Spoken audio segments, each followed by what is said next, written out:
નમસ્કાર મિત્રો, સ્વાગત છે આપ સૌની સિયારી ચેનલ અને ગુજરાતી યુટ્યુબ ચેનલમાં હું નિકુંજ પરમાર આપ સૌનું તહેદિલ સ્વાગત કરું છું।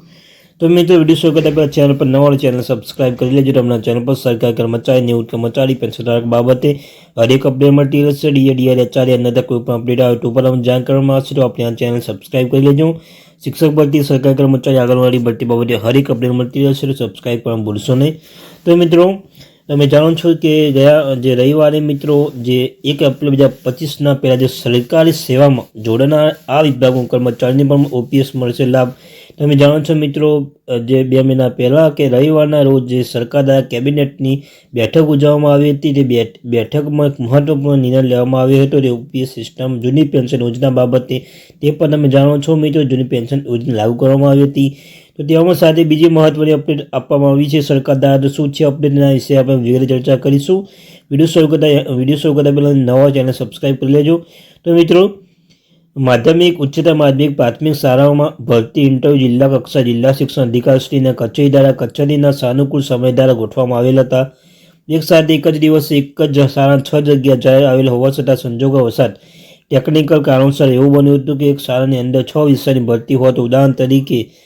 ઉદાહરણ તરીકે તારીખ 29 માર્ચ 2005થી શરૂ કરી ઇન્ટરવ્યૂ પ્રક્રિયા તારીખ 3 એપ્રિલ 2005 સુધી પૂર્ણ થઈ હોવાના સંજોગોમાં 2 વિષય શિક્ષકો જૂની પેન્શન યોજના, જ્યારે 4 વિષય શિક્ષકો 2004ના ઠરાવ મુજબ નવી પેન્શન યોજના આવે છે।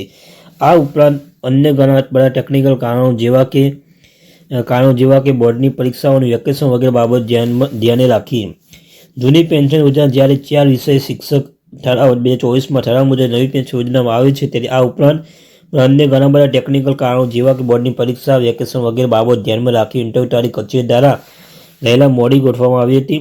નિમણૂક પ્રક્રિયામાં શિક્ષકો ભૂમિકા ન હોવા છતાં પણ આજે આવા વિવિધ ટેકનિકલ કારણોસર જૂની પેન્શન યોજના બાકાત કરે તેવી શક્યતાઓ છે। કોર્ટે સીએટી અને કર્મચારીના સંગઠન રજૂઆત ધ્યાનમાં રાખી નવી પેન્શન યોજના નોટિફિકેશન બહાર પાડ્યા। તારીખ સુધીમાં જે તે કર્મચારી જગ્યા જાહેર આવી ગયેલા હોય તેમની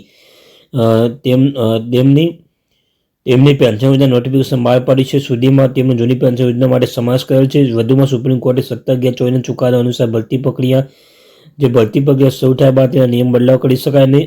આમ એક જ જાહેરાત નોકરી લાગ્યા શિક્ષકો 2 પ્રકારની પેન્શન લાગુ પડે તો કુદરતી ન્યાયની સિદ્ધાંતની વિરુદ્ધ છે। 1/2005 સુધી શિક્ષકો જૂની પેન્શન યોજના સમાવવા બાબત ઠરાવ બહાર પાડ્યો છે, અને મિત્રો 18/2005 અથવા તારીખ 1/2005 સુધીમાં જે શિક્ષકો જે જગ્યાએ જાહેરાત આવી ગઈ હોય તેમનું કેન્દ્ર સરકાર, તેમનું ઉત્તર પ્રદેશ, મહારાષ્ટ્ર તેમજ રાજ્ય સરકારના પરિપત્ર મુજબ ફાયદા નોટિફિકેશન તેવા શિક્ષકોને કર્મચારી સમાવેશ બાબતનો ખાસ ઉલ્લેખ માટે માગણી થઈ હતી। આ માગણીને ગુજરાત સરકાર પૂરી કરી હતી। જૂની પેન્શન યોજના સમાવેશ કરતો કર્મચારી ઈચ્છી રહ્યા છે। તો મિત્રો, આ માહિતી હતી।